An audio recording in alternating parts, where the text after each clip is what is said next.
समस्तिका के सवाल पर आगाज ने खुद को एकदम से कंट्रोल कर लिया था। वो समस्तिका के मुंह से कुछ सुनना ही नहीं चाहता था। उसने सोच लिया था कि अब वो सच का पता खुद लगाएगा।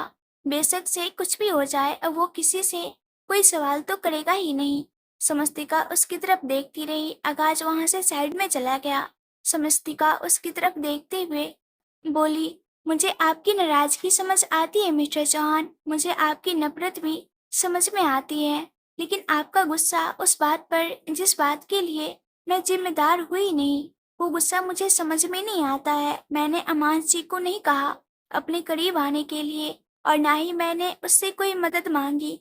तो आप मुझे अभी वो बोल ही रही थी कि आगाज उसके पास आया और बोला, जब मैं इस बारे में कोई बात नहीं कर रहा तो तुम्हारा बोलना जरूरी है क्या? जब मैंने खुद को शांत कर लिया तो तुम्हारा चिल्ला चिल्ला कर दोबारा मेरे दिमाग में ये सब बातें भरना जरूरी है। उसकी बात पर अब समस्तिका बिल्कुल चुप रह गई।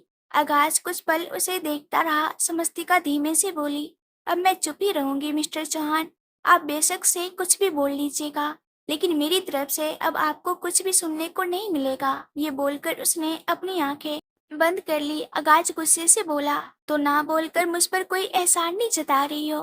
वैसे भी मुझे तो तुम्हारी कोई बात सुनना पसंद ही नहीं है। तुम्हारी आवाज मुझे इरिटेट करती है, तुम्हारी बकबक मेरे दिमाग में हिट करती है। बेहतर होगा अगर अब तुम अपनी जुबान बंद ही रखो। उसकी बात सुनकर भी समस्तिका ने अपनी आंखें नहीं खोली और ना ही कोई जवाब दिया। उसकी तरफ से ये चुप्पी अब आगाज को चिढ़ा रही थी। वो कुछ पल यूं ही समस्तिका को देखता रहा, लेकिन जब समस्तिका ने जवाब नहीं दिया तो आगाज गुस्से से बोला, अब जानबूझकर चुप हो। समस्तिका ने अभी भी कोई जवाब नहीं दिया। आगाज दांत पीसते हुए बोला, तुम्हें क्या लगता है कि अगर तुम मेरे साथ बात नहीं करोगी तो मैं पागल हो जाऊंगा? तुमसे खुद से बात करने के लिए कहूंगा, तुम्हारे सामने गिड़गिड़ाऊंगा। अगर तुम्हें ऐसा लगता है तो तुम बहुत बड़ी गलतफहमी में हो। तुम्हारे बोलने या ना बोलने से मुझे कोई फर्क नहीं पड़ता, समस्तिका धीमे से बोली। आपको तो मेरे जीने मरने से फर्क नहीं पड़ता। बोलने या ना बोलना तो बहुत छोटी सी बात है चौहान साहब। उसकी बात सुनकर आगाज कुछ पल उसे देखता रहा और फिर एक गहरी सांस लेकर वहां से बाहर की तरफ चला गया। बाहर आकर उसने एक सिगरेट जला ली थी। उसका दिमाग इस वक्त एकदम तप रहा था। ऐसा लग रहा था जैसे किसी भी वक्त विस्फोट हो जाएगा। वो वहीं खड़ा ही था कि तभी उसकी नजर अमांस पर गई।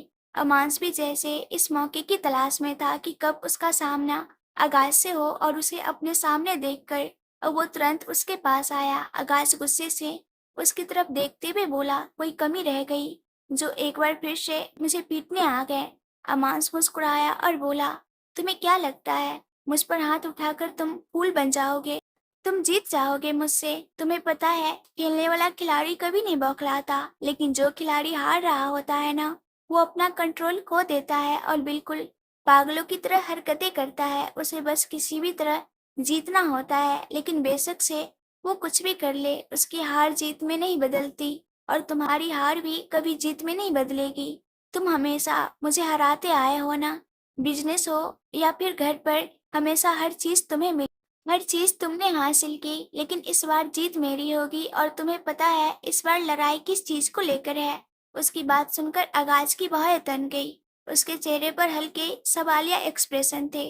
तभी अमांस तिरछी मुस्कुराहट के साथ बोला, इस बार लड़ाई है समस्तिका की, और देखना समस्तिका को मैं हासिल करूंगा। ये बोलते हुए उसके चेहरे पर बेहद सातिर एक्सप्रेशन थे। वहीं उसके मुंह से सीधी सीधी ये बात सुनकर आगाज के गुस्से से मुठिया कस गई थी। उसका मन तो कर रहा था कि वो अमांस का सीधा गर्दन दबोच ले, लेकिन उसने अभी भी खुद पर कंट्रोल रखा, क्योंकि उसे जो पता लगाना था उसके लिए अमांस जैसे लोगों को हवा देना बहुत ज्यादा जरूरी था, ताकि वो कुछ ऐसा करे इसके बाद आगाज को कुछ करना ही न पड़े। इसलिए वो हल्का सा मुस्कुराया और बोला, ऐसा कभी नहीं होगा, बेशक से तुम कुछ भी कर लो, लेकिन समस्तिका मेरी बीवी है और हमेशा मेरी बीवी ही रहेगी। उसे हासिल करना तो दूर, तुम उसे मेरी इजाजत के बिना देख भी नहीं सकते। अमान हंसा और बोला, देखते हैं कब तक तुम उसे अपने पास रखोगे। बहुत जल्दी तुम्हें तुम्हारी सारी बातों के जवाब मिलेंगे। Just wait and watch. ये बोलकर वो आगाज के आगे चुटकियां बजाते हुए वहां से चला गया और आगाज के चेहरे पर तिरछी एक्सप्रेशन आ गई। वो अमांस के बारे में सोचते हुए बोला, तो मतलब मेरा शक सही था, तुम दोनों के बीच कुछ तो गलत चल रहा है, लेकिन समस्तिका इसमें कितनी गलत है, इस बात का अब मुझे पता लगाना है। अगर समस्तिका के भी यही इरादे हुए ना, तो आई स्वेयर मैं उस लड़की को जिंदा नहीं छोड़ूंगा। उसकी वजह से दादाजी ने मुझे उसके साथ बांध दिया, लेकिन वो मेरी आंखों में धूल डालकर हम सबको धोखा देकर अगर तुम्हारे साथ गुलछर्रे उड़ा रही है ना, तो मैं सच में उसे जिंदा नहीं छोड़ूंगा। ये बोलते हुए उसके चेहरे पर बेहद डेंजरस एक्सप्रेशंस थे। वहीं दूसरी तरफ मल्होत्रा मेंशन में रजत इस वक्त अपने हाथों में पकड़ी हुई न्यूज़पेपर देख रहा था और न्यूज़पेपर पर सामने की तरफ ही आगाज और समस्तिका की फोटो लगी हुई थी। समस्तिका की फोटो देखकर वो भी आगाज के साथ रजत एकदम हैरान रह गया। उसके एक्सप्रेशन देखकर रोशनी बोली, क्या हुआ? सांप सूंघ गया क्या तुम्हें? ऐसे क्या एक्सप्रेशन दे रहे हो? ऐसी कौन सी न्यूज़ देख ली न्यूज़पेपर में? उसकी बात सुनकर रजत हैरानी से बोला, समस्तिका जिंदा है। उसके सवाल पर रोशनी एकदम से चौंक गई। तभी उसे याद आया कि उसने पार्टी में भी समस्तिका को देखा था। वो तुरंत रजत की तरफ देखते हुए बोली, ओह गॉड, मैं तो तुम्हें ये बात बताना ही भूल गई। तुम्हें पता है मैंने समस्तिका को देखा था। जिस दिन हमने पार्टी दी थी उस दिन समस्तिका भी उस पार्टी में मौजूद थी। पर मुझे ये नहीं पता चल पाया कि आखिर समस्तिका उस पार्टी में आई कैसे, किसके साथ आई थी। और तुम्हें पता है उसके कपड़े और उसकी ज्वेलरी बहुत ज्यादा एक्सपेंसिव लग रही थी। ऐसा लग रहा था जैसे किसी रिच फैमिली में उसकी शादी हुई हो, क्योंकि उसके गले में मंगलसूत्र और मांग में सिंदूर भी था, और वो भी डायमंड मंगलसूत्र। उसकी बात सुनते हुए रजत गुस्से से उसे देख रहा था कि उसकी बीवी को इस वक्त डायमंड की परी है। वो गुस्से से बोला, और तुमने मुझे ये बात बताना जरूरी नहीं समझा? रोशनी गुस्से से बोली, अरे मैं तो बोल रही हूँ कि मैं भूल गई। रजत गुस्से से तिल मिलाते हुए बोला, तुम अपनी किट्टी पार्टी तो नहीं भूलती, मुझसे गिफ्ट लेना तो नहीं भूलती, अपनी शॉपिंग तो नहीं भूलती, ये बात कैसे भूल गई?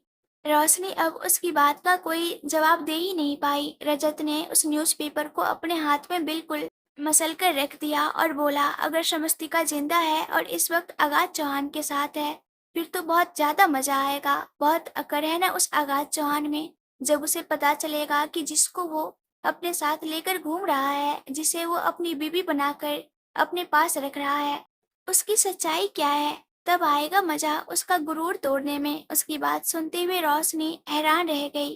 वो तुरंत बोली, क्या क्या कहा तुमने? समस्तिका किसके साथ है? अभी वो बोल ही रही थी कि अचानक उसकी नजर रजत के हाथों में पकड़े हुए न्यूज़पेपर पर गई। तो उसने तुरंत उसे लिया और अच्छे से खोलकर देखा। तो आगाज और समस्तिका को एक दूसरे के साथ देखकर वो भी हैरान रह गई। अब उसे समझ में आया कि आगाज और समस्तिका दोनों उस पार्टी में थे। मतलब समस्तिका आगाज के साथ ही आई थी और उसका पति आगाज चौहान है। उसके होश उड़ चुके थे।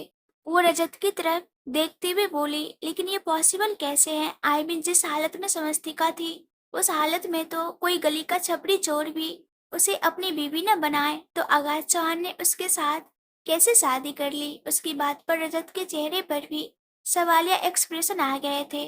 वहीं दूसरी तरफ रात से सुबह हो गई थी और सुबह के तकरीबन 8 बजे आगाज सोफे पर लेटा हुआ था और समस्तिका सामने बिस्तर पर लेटी हुई थी। वैष्णवी जी कल रात को आस्तिक को लेकर वहां से चली गई थी और अमांस की कोई खबर नहीं थी कि वो अस्पताल में है या नहीं, क्योंकि रात के बाद वो वापस समस्तिका के वार्ड में नहीं आया था।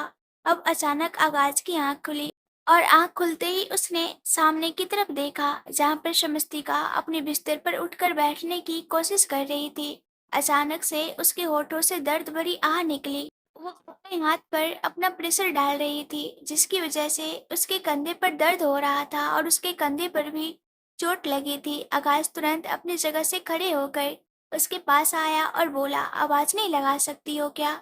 मैं यही सामने ही तो सो रहा था ना। अगर उठना था तो मुझे आवाज लगाकर उठा देती, मैं हेल्प कर देता।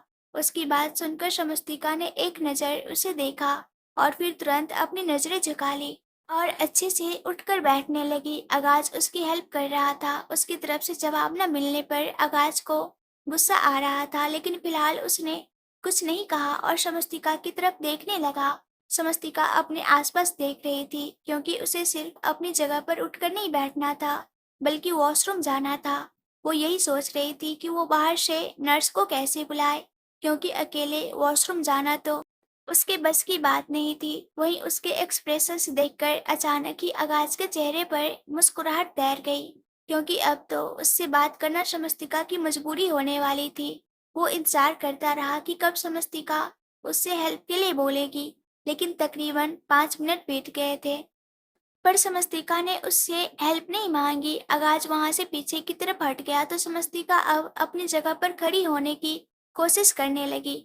उसने बिस्तर से अपने पैर नीचे रखकर आगाज और अमांस को दूर करने के लिए तो उसने जैसे तैसे हिम्मत कर ली थी, लेकिन अब उसका बदन टूट रहा था। वो जैसे ही अपने पैरों पर खड़ी हुई, उसने अपनी मुठ्ठियां कसकर बंद कर ली।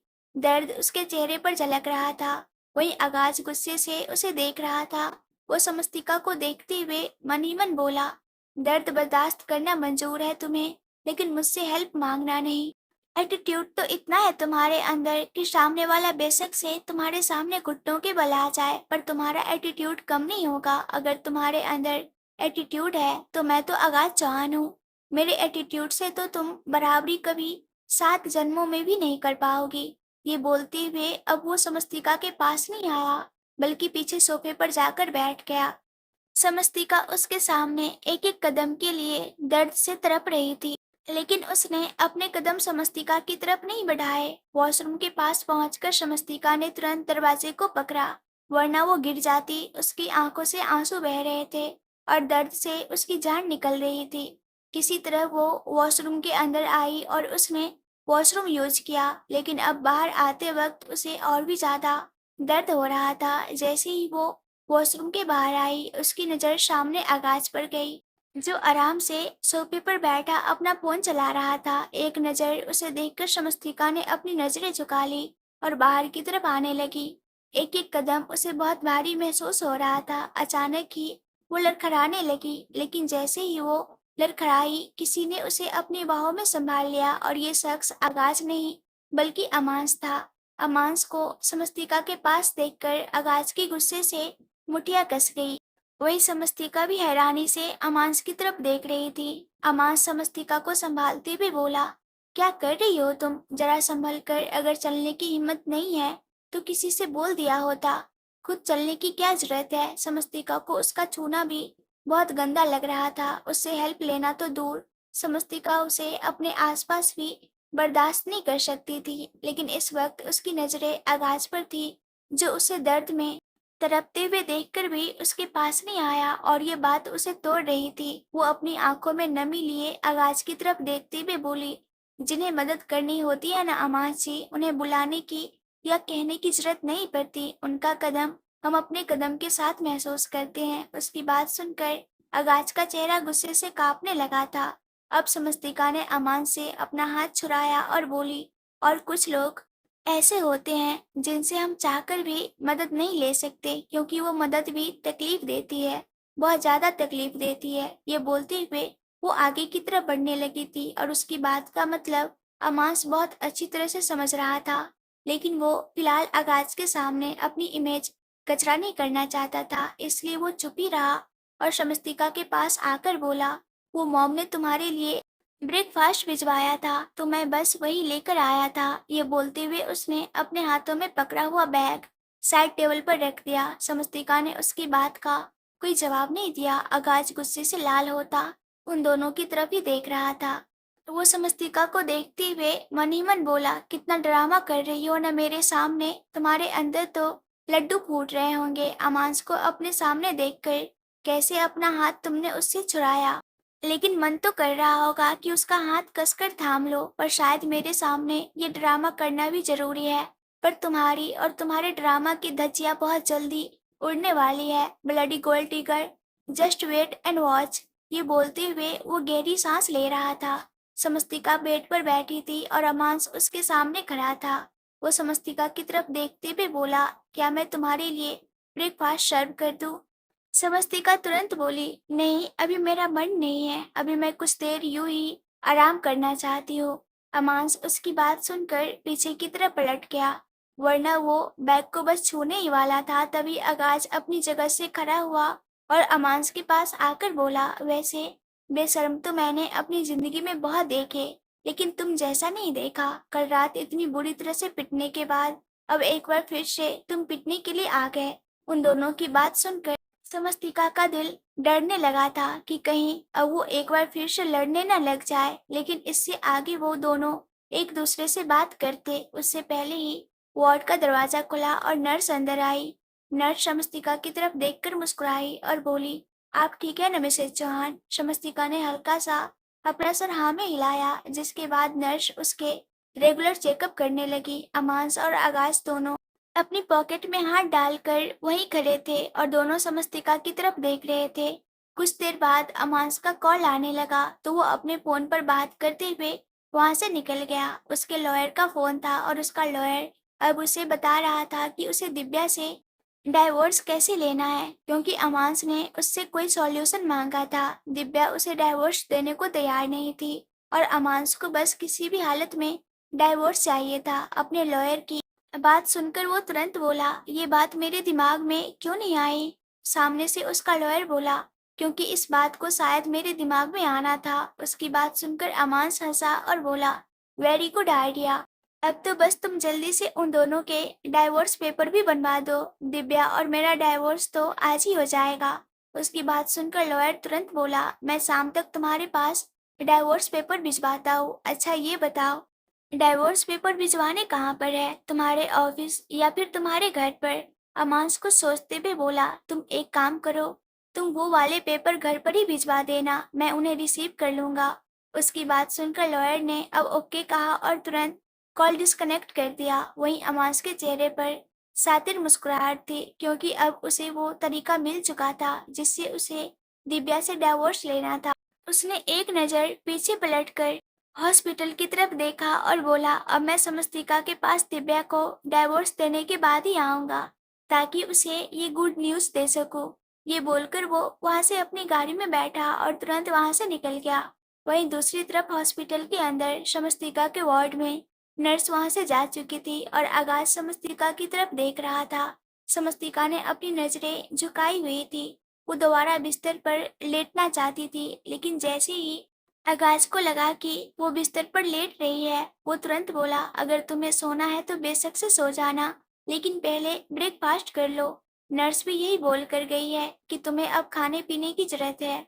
समस्तिका ने नजर उठाकर उसकी तरफ देखा और हल्का सा मुस्कुराकर बोली, मुझे भूख नहीं है चौहान साहब। आगाज गुस्से से बोला, मेरे सामने ड्रामा बंद करो, ऐसा हो ही नहीं सकता। तुम्हें भूख ना हो, 2 दिन से कुछ नहीं खाया है तुमने, चुपचाप खाना खा लो वरना। उसकी धमकी सुनकर शमस्तिका तुरंत बोली, आपको मेरे खाने या ना खाने से फर्क पड़ता है क्या? आगाज गुस्से से गरजते हुए बोला, बिल्कुल भी नहीं।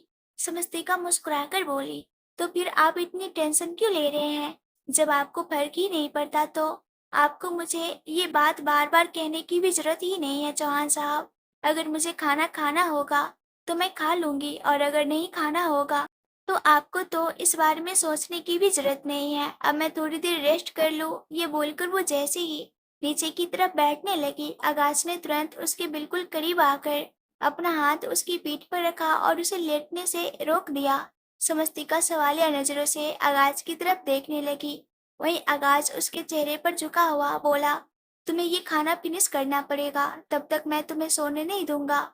समस्तिका तुरंत बोली, लेकिन अभी तो आपने कहा था कि आपको कोई फर्क। उसकी बात पूरी होती उससे पहले ही आगाज बोला, हाँ मैंने कहा था कि मुझे कोई फर्क नहीं पड़ता, लेकिन शायद तुम भूल रही हो कि इस दुनिया में कोई और है जिसे तुमसे फर्क पड़ता है, और वो है तुम्हारा अपना बेटा। या फिर वो तुम्हारा बेटा है ही नहीं, ये सिर्फ तुम्हारा ड्रामा है और वो तुम्हारा ड्रामा पार्टनर। इसलिए तो तुम उसके लिए भी जीना नहीं चाहती, क्योंकि जीने के लिए खाना जरूरी है। उसकी बात सुनकर शमस्तिका मुस्कुराई और बोली, लोगों की जिंदगी इश्क में तबाह हो गई और दूसरों को ड्रामा लगता है। ये बोलते हुए उसकी आंखों में बेहिसाब दर्द झलक रहा था। वो आज तक अपनी बातें अपने दिल में दबाती आई थी, लेकिन आज जाने अनजाने में उसके मुंह से वो बात निकल ही गई। वो आगाज की तरफ देखते हुए बोली, काश ऐसा ड्रामा किसी के साथ ना हो चौहान साहब। इस ड्रामे में इंसान न मर पाता है न जी पाता है, बस जिंदा लाश बन जाता है। उसकी वो तकलीफ से भरी हुई आवाज और उसकी आंखों से गिरते हुए वो आंसू जैसे आगाज को चोट दे रहे थे। वो समस्तिका की तरफ देखता रहा और समस्तिका चुपचाप बिस्तर पर लेट गई। आगाज को भी अब बुरा लग रहा था कि उसे बहस करने की जरूरत ही नहीं थी। उसे बस चुपचाप समस्तिका को खाना डालकर दे देना चाहिए था। शायद वो खा लेती, कम से कम वो ऐसे भूखी तो नहीं सोती। वो यूं ही वहीं पर खड़ा रहा और तकरीबन 10 मिनट बाद जाकर वापस सोफे पर बैठ गया। वो अब ऐसे समस्तिका को छोड़कर तो नहीं जाने वाला था। वो समस्तिका की तरफ देखते हुए बोला, मानना पड़ेगा तुम्हें, बेशक से तुम्हारे पास कुछ भी नहीं, लेकिन एटीट्यूड में तुम मुझे टक्कर दे रही हो। पर कोई बात नहीं, मैं ये भी बर्दाश्त करूंगा। जब तक तुम्हारी सच्चाई सामने नहीं आ जाती ना, तब तक सब बर्दाश्त करूंगा। एक बार बस मुझे सारी सच्चाई पता चल जाए, उसके बाद तुम्हारा ये एटीट्यूड मैं बहुत अच्छे से निकालूंगा। ये बोलकर उसने एक गहरी सांस ली। उसे समझ नहीं आ रहा था कि वो रिएक्ट किस तरह से करे। समस्तिका को देखकर तकलीफें होती थी, तो समस्तिका की सच्चाई क्या है, इन सब बातों में उलझकर वो समस्तिका पर गुस्सा करने लगता था। इस वक्त उसका दिल और दिमाग दोनों अलग अलग डायरेक्शन में जा रहे थे और वो दोनों उलझकर फंसता चला जा रहा था। उसे इस वक्त खुद बहुत ज्यादा भूख लग रही थी, लेकिन समस्तिका को ना खाते हुए देखा उसे भी खाने का मन नहीं कर रहा था। तकरीबन 1 घंटे बाद समस्तिका ने दोबारा अपनी आंखें खोली। वो अपनी जगह पर उठकर बैठी और दरवाजे की तरफ देखने लगी। उसे इंतजार था कि वैष्णवी जी या फिर आस्तिक उससे मिलने आए, लेकिन तभी आगाज अपनी जगह से उठा। वो समस्तिका के पास आया। उसने समस्तिका के बेड पर टेबल रखा और उस पर खाना लगाने लगा। समस्तिका हैरान भरी नजरों से उसे देखने लगी। आगाज बिना किसी एक्सप्रेशन के बोला, अगर आस्तिक से मिलना चाहती हो तो चुपचाप खाना फिनिश करो, वरना भूल जाओ कि तुम आस्तिक से मिल पाओगी। इससे पहले कि तुम हॉस्पिटल से ठीक होकर घर जाओ, मैं उसे हॉस्टल में डाल दूंगा, और कौन से हॉस्टल में ये तुम पता भी नहीं लगा पाओगी। उसकी धमकी सुनकर समस्तिका चौंक गई। वो तुरंत बोली, आप मुझे इस तरह से धमकी नहीं दे सकते हैं चौहान साहब।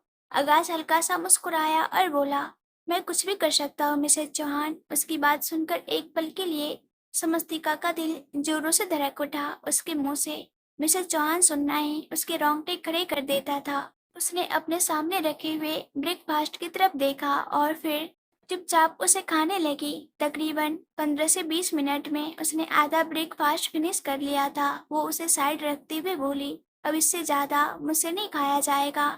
झूठ नहीं बोल रही हूँ, मुझे सच में भूख नहीं लग रही है। पता नहीं क्यों अजीब सा फील हो रहा है, जैसे कुछ अनहोनी सी होने वाली है। ये बोलते हुए उसकी नजरें आगाज पर थी। उसकी बात सुनकर आगाज का दिल एक पल के लिए जैसे हार्टबीट स्किप कर गया। उसका मन तो किया कि समस्तिका को अपनी बाहों में भर ले और उसे बोले कि उसके रहते हुए कोई अनहोनी नहीं हो सकती, लेकिन पता नहीं क्यों कदमों ने साथ ही नहीं दिया। वो बस समस्तिका की तरफ देखता रह गया और समस्तिका ने अपना सर पीछे की तरफ टिकाकर अपनी आंखें बंद कर ली। दवाइयों के नशे में उसे एक बार फिर से नींद आ गई थी। आगाज भी अब वार्ड से बाहर चला गया। वो डॉक्टर से डिस्चार्ज की बात करने गया था। वो डॉक्टर के कैबिन में आया और उनसे बात करते हुए बोला, समस्तिका को कब तक डिस्चार्ज मिल जाएगा डॉक्टर। डॉक्टर समस्तिका की रिपोर्ट्स देखते हुए बोले, आपकी वाइफ की हालत अब काफी ठीक है मिस्टर चौहान। अगर आप चाहे तो आज शाम को भी उन्हें घर वापस लेकर जा सकते हैं और कल सुबह भी, लेकिन उनका पूरा ख्याल रखिएगा, उनके चलने बैठने और खाने पीने का, क्योंकि इस वक्त वो खुद से ज्यादा कुछ नहीं कर पाएंगी। उनकी बॉडी काफी ज्यादा वीक है, जो अच्छी डाइट और रेगुलर मेडिसिन से रिकवर होगी। आगाज ने अपना सर हाँ में हिलाया और वहां से उठकर वापस समस्तिका के वार्ड में आ गया। समस्तिका अभी भी सोई हुई थी। उसे सोते हुए देखकर आगाज अब अपने सोफे पर आ गया और अपना लैपटॉप ऑन कर उस पर कुछ काम करने लगा। उसने अपना लैपटॉप वही मंगवा लिया था, क्योंकि उसकी ऑफिस की कुछ इम्पोर्टेंट मीटिंग उसे ऑनलाइन अटेंड करनी थी। यूं ही पूरा दिन बीत चुका था और अब शाम का वक्त। आगाज और समस्तिका दोनों हॉस्पिटल से निकल चुके थे। आगाज ने उसकी डिस्चार्ज की सारी फॉर्मेलिटी पूरी कर दी थी और सारी दवाइयाँ वगैरह भी अपने साथ ले ली थी। समस्तिका आगाज के साथ गाड़ी में थी और आगाज चुपचाप गाड़ी चला रहा था। वहीं समस्तिका के दिल में ये डर था कि कहीं सच में आगाज आस्तिक को हॉस्टल न भेज दे। वो बस जल्द से जल्द आस्तिक से मिलना चाहती थी। वहीं दूसरी तरफ अमांस की गाड़ी भी पार्किंग एरिया में आई। अभी वो मेंशन के अंदर ही जा रहा था कि तभी एक गार्ड एक आदमी के साथ वहां पर आया। अमांस ने उस आदमी की तरफ देखा तो वो आदमी अपने हाथों में पकड़े हुए डॉक्यूमेंट उसकी तरफ बढ़ाते हुए बोला, ये मिस्टर गोयल ने आपके लिए भेजे हैं। अमांस ने मिस्टर गोयल का नाम सुनकर तुरंत उससे वो डॉक्यूमेंट लिए। वो डॉक्यूमेंट आगाज और समस्तिका के डाइवोर्स पेपर ही थे। वो हल्का सा मुस्कुराकर बोला, थैंक यू सो मच, अब तुम जा सकते हो। वो आदमी तुरंत वहां से चला गया। तभी दिव्या बाहर से अंदर की तरफ आई। उसे देखकर अमांस ने तुरंत वो डाइवोर्स पेपर वहीं साइड में बने हुए टेबल पर रख दिए और दिव्या की तरफ देखने लगा।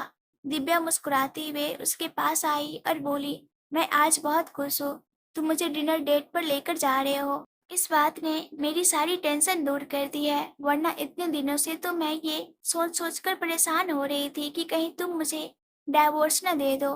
लेकिन अब तुम खुद कह रहे हो कि तुम मुझसे कभी डाइवोर्स नहीं लोगे, तो तुम सोच भी नहीं सकते मैं कितनी ज्यादा खुश हूँ। उसकी बात सुनकर अमांस मुस्कुराया और बोला, मुझसे बहुत बड़ी गलती होने जा रही थी, लेकिन अब मैं अपनी गलती सुधारना चाहता हूँ और तुम्हें बहुत सारा प्यार देना चाहता हूँ। उसकी बात सुनकर दिव्या मुस्कुराई। तभी अचानक से दिव्या और अमांस दोनों की नजरें अपने सामने खड़े आगाज और समस्तिका पर गई।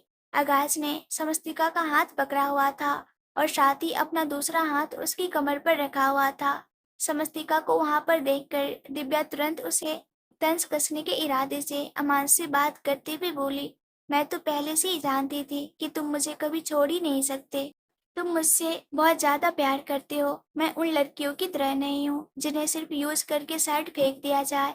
मैं तो वो नशा हूँ जो एक बार कर ले तो उसके बिना रहना मुश्किल हो जाए। उसकी बात सुनकर समस्तिका को सच में उस पर तरस आ रहा था। उसे जलन नहीं बल्कि ऐसा लग रहा था जैसे दिव्या जैसी लड़की खुद के साथ ही नाइंसाफी कर रही हो। अमास उसकी बात सुनकर फिलहाल कुछ नहीं बोला। वही आगाज समस्तिका की तरफ देखते हुए बोला, यहीं पर खड़ी तमाशा देखती रहोगी या फिर आगे चलोगी? समस्तिका ने उसकी तरफ देखा और बोली, मैं अकेली चली जाऊं। अगर मुझसे अकेले जाया जाता तो मुझे आपकी हेल्प की जरूरत ही नहीं पड़ती।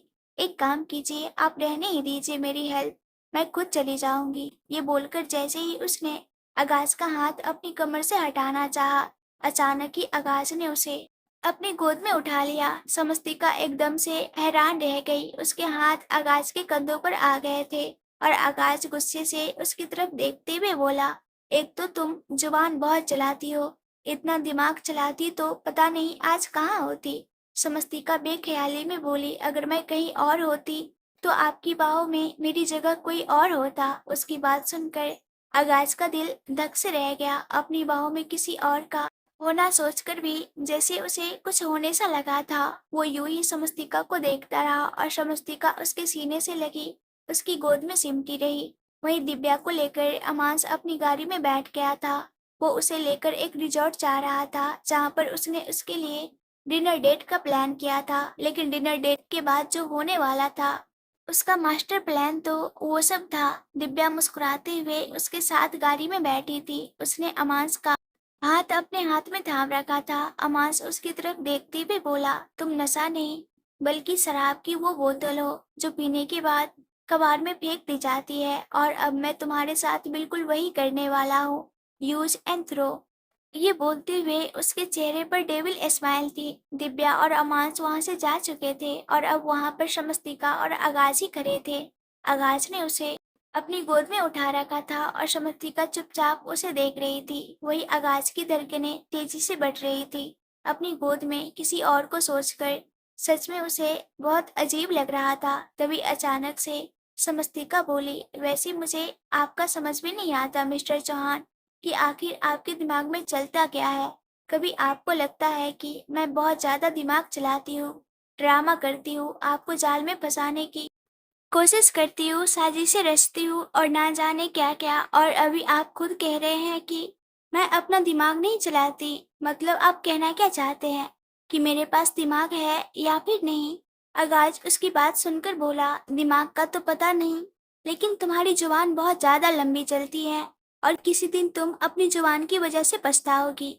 समस्तिका तुरंत बोली, पछता तो मैं रही हूँ आपसे शादी करके। काश मैंने आपसे शादी नहीं की होती तो शायद आज चीज बहुत अलग होती। आकाश तुरंत बोला, ओ रियली, मुझसे शादी करके तुम पछता रही हो? मुझसे शादी करने के लिए तो ना जाने तुमने कितना दिमाग चलाया था, और अब तुम कह रही हो कि तुम मुझसे शादी करके पछता रही हो। आगाज चौहान हूँ मैं, कोई नाथूराम हलवाई नहीं जिससे शादी करके तुम पछता रही हो। समस्तिका हंसी और बोली, अगर मेरी शादी नाथूराम हलवाई से हो गई होती तो शायद मैं नहीं पछताती, लेकिन आपसे करके पछता रही हूँ। उसकी बात सुनकर अब आगाज को और भी ज्यादा गुस्सा आया। उसने एक झटके में समस्तिका को नीचे छोड़ दिया और बोला, ओके फाइन, अब तुम पछताओगी। नाथूराम हलवाई से शादी करनी है ना तुम्हें, तो जाओ तुम उससे शादी करो। मेरे आसपास भी आई तो मैं तुम्हें छोड़ूंगा नहीं। ये बोलकर वो तुरंत वहां से चला गया और समस्तिका अपनी जगह पर खड़ी रह गई। उसने तो कहा भी नहीं था आगाज को कि वो उसे अपनी गोद में उठाए। वो बेशक से मुश्किल से ही सही, लेकिन अंदर चली जाती। पर अब उसने समस्तिका को गोद में उठाया भी खुद, और अब उसे पटक कर भी खुद चला गया था। वो धीरे धीरे अब आगे की तरफ बढ़ने लगी और तभी मेंशन से वैष्णवी सी बाहर आई।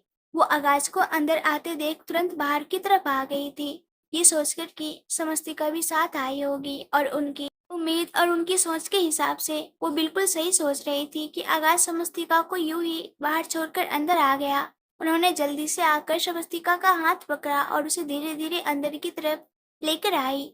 वहीं दूसरी तरफ आकाश अपने रूम में आया। आते ही उसे एहसास हुआ कि वो अपना फोन तो गाड़ी में ही भूल आया है। वो जल्दी से सीढ़ियां उतरकर वापस नीचे आया तो उसकी नजर समस्तिका पर गई, जो वैष्णवी जी के कमरे में जा रही थी। वो तुरंत वैष्णवी जी और समस्तिका की तरफ देखते हुए बोला, ये आपके कमरे में क्यों जा रही है? समस्तिका हल्का सा मुस्कुराई और बोली, क्योंकि मैं टूटी फूटी हालत में हूँ और सीढ़ियाँ नहीं चढ़ सकती। मेरे पास नाथूराम हलवाई भी नहीं है जो मुझे गोद में उठाकर सीढ़ियों से ऊपर ले जाएगा। उसकी बात सुनकर आगाज उसकी तरफ देखता ही रह गया। उसकी बातों में जो तंज था वो उसे बहुत अच्छी तरह से समझ आ रहा था। वो गुस्से से बोला, तुम सच में नाथूराम हलवाई ही डिजर्व करती हो, लेकिन एक बात बताओ, तुम्हें अपनी गोद में उठाकर तो वो भी नहीं लेकर जा पाएगा। बहुत भारी हो तुम। शायद नाथूराम हलवाई के मोतीचूर के लड्डू खा खा कर ही हुई हो ब्लडी गोल्ड डिगर। ये बोलकर वो वहां से चला गया और उसके मुंह से गोल्ड डिगर सुनकर समस्तिका अब खुद से ही बोली, कभी तो कुछ और कहिए मिस्टर चौहान। एक ही शब्द बार बार कहकर बोर नहीं हो जाते क्या आप? वैष्णवी जी हैरानी से समस्तिका की तरफ देख रही थी। इस वक्त सच में उसकी हालत खराब थी, लेकिन उसका और आगाज का लड़ना जारी था। वो उसे लेकर अब अंदर की तरफ आई और वहीं दूसरी तरफ आगाज बाहर अपनी गाड़ी से फोन लेकर वापस घर के अंदर जा ही रहा था कि तभी एक गार्ड उसके पास आया और बोला, आपकी ये फाइल सर वहाँ टेबल पर रखी थी। एक्चुअली क्या है कि पौधों पर पानी डालने का वक्त हो गया है तो ये गीली हो जाती, इसलिए मैं इसे उठाकर आपके पास ले आया। आगाज उस फाइल की तरफ देख रहा था। वो तुरंत बोला, ये फाइल मेरी नहीं है। वो गार्ड उसकी बात सुनकर वो फाइल वहां से लेकर जाने लगा, लेकिन अचानक ही आगाज ने उसे रोका और बोला, एक मिनट रुको। वो गार्ड ने अब हैरानी से उसकी तरफ देखा। अगले ही पल आगाज ने उसके हाथों से वो फाइल ले ली और बोला, अब जाओ। वो गार्ड वहां से चला गया और आगाज के हाथों में अब वो फाइल थी जो उसके और समस्तिका के डाइवोर्स पेपर थे। जैसे ही उसने उस फाइल को खोलकर देखा, उसकी आंखें बड़ी हो गई। उसने तो इस तरह से डाइवोर्स पेपर बनवाए ही नहीं, तो वो डाइवोर्स पेपर वहां पर आए कैसे? उसने एक एक कर वो सारे पन्ने पलट कर देख लिए थे। अब उसका चेहरा गुस्से से कांप रहा था। वो दांत पीसते हुए बोला, ये हरकत किसकी है? जरूर ये उसी अमांस ने किया होगा, पर पहले मैं पता लगाऊंगा कि आखिर ये हरकत उसकी है या फिर किसी और की। ये बोलते हुए उसका इशारा समस्तिका की तरफ था। वो जानता था कि समस्तिका इस तरह की हरकत नहीं कर सकती। वैसे भी वो किसी लॉयर को नहीं जानती, पर फिर भी दिमाग में कहीं न कहीं शक था कि हो सकता है समस्तिका उसकी सोच से भी बहुत ज्यादा आगे हो और उसने सच में वो डाइवोर्स पेपर बनवा लिए हो।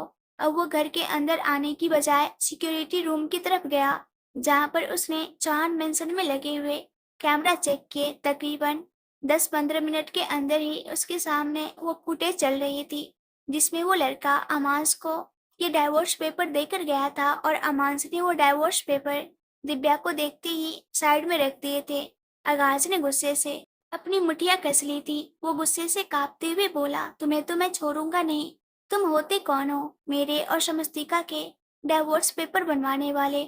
लेकिन ये बोलते बोलते वो अचानक से चुप हो गया और उसके दिमाग में अब ये चलने लगा था कि कहीं समस्तिका ने ही तो उसे उन दोनों के डाइवोर्स पेपर बनाने के लिए नहीं कहा।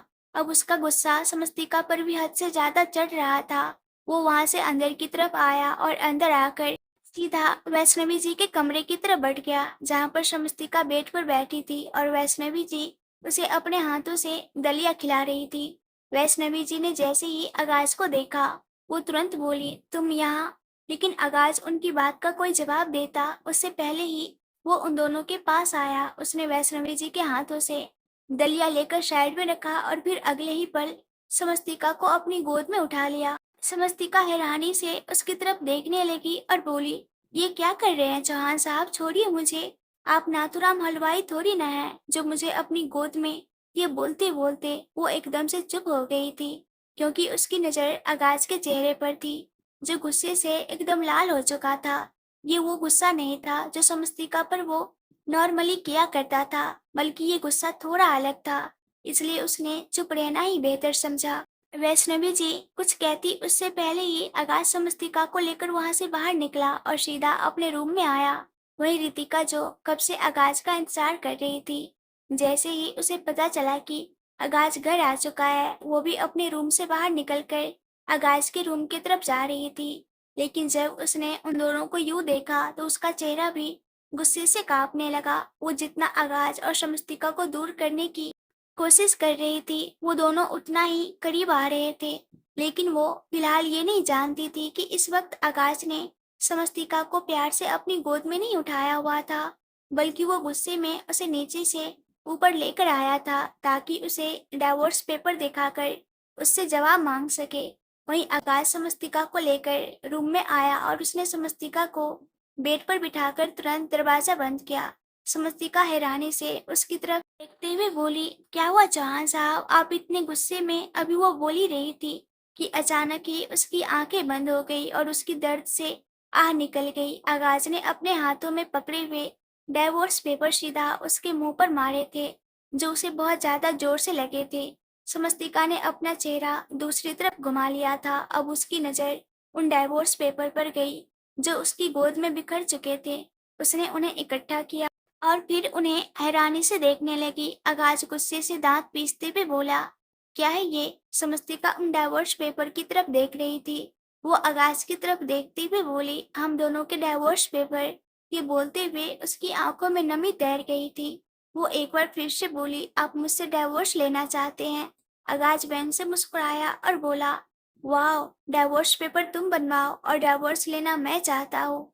समस्तिका उसकी बात सुनकर हैरान हुई। वो तुरंत बोली, मैंने ये डाइवोर्स पेपर नहीं बनवाए हैं। उसकी बात पूरी होती उससे पहले ही आगाज गुस्से से गरजते हुए बोला, बकवास बंद करो अपनी। मुझे पागल बनाने की कोशिश मत करो। ऑलरेडी बहुत कोशिश कर चुकी हो, लेकिन आज तक बना नहीं पाई, और अब तो ये अपनी बेकार की कोशिश से बंद कर दो तुम। मुझे तो समझ में नहीं आता आखिर तुम लड़की कैसी हो?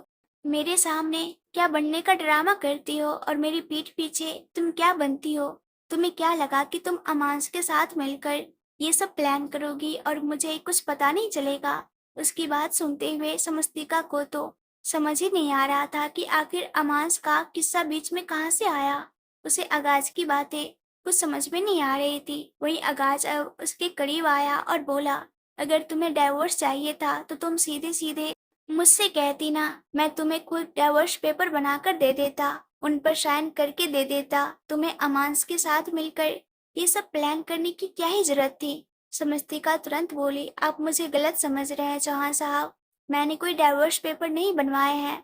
मैंने अमांस जी से कभी इस बारे में कुछ कहा ही नहीं। भला मैं उनसे इस तरह की बात क्यों कहूंगी? आगाज उसकी बात बीच में काट कर बोला, क्योंकि वो तुम्हारा आशिक जो है, उससे शादी जो करना चाहती हो तुम। अगर हम दोनों का डाइवोर्स नहीं होगा तो तुम दोनों की शादी कैसे होगी? उसकी बात सुनते हुए बस समस्तिका उसकी तरफ देखती ही रह गई। ऐसी हरकत तो वो हरगिज नहीं कर सकती थी। उसकी आंखों से आंसू बरस रहे थे और उन आंखों को देखकर अब आगाज एक बार फिर से हंसने लगा। वो क्लैप करते हुए बोला, ओ गॉड यार, मुझे समझ भी नहीं आता कि तुम इतना ज्यादा परफेक्ट ड्रामा कैसे कर लेती हो। कितनी परफेक्ट एक्टिंग कर लेती हो तुम। अब जब तुम्हारी चोरी पकड़ी गई तो तुमने मेरे सामने ये रोने धोने का ड्रामा शुरू कर दिया। मुझे तो पहले ही समझ जाना चाहिए था कि वो तुम दोनों का बात करना, वो तुम दोनों का एक दूसरे को छूना, एक दूसरे को देखना और तुम्हारा अमांस के पास जाना, वो सब कुछ नॉर्मल नहीं था। बहुत खिचड़ी पक रही है ना तुम दोनों के बीच। मुझे डाइवोर्स देकर तुम वो 60% जो तुम्हारे नाम पर है वो अमांस को देना चाहती हो, पर वो तुम्हारे नहीं है, वो सिर्फ दादाजी ने तुम्हारे नाम किए हैं। इसका मतलब ये नहीं कि तुम उन पर इस तरह से अपना हक जताओगी और उन्हें किसी भी ऐरे गैरे को दे दोगी। शमस्तिका ने आगे से कोई जवाब नहीं दिया, वो बस आगाज की बातें सुन रही थी। आगाज ने अब उसके सामने चुटकी बजाई और बोली, तुम्हें मुझसे डाइवोर्स चाहिए ना, तो ठीक है, मैं तुम्हें डाइवोर्स देने को तैयार हूँ। उसकी ये बात सुनकर शमस्तिका का दिल धक से रह गया।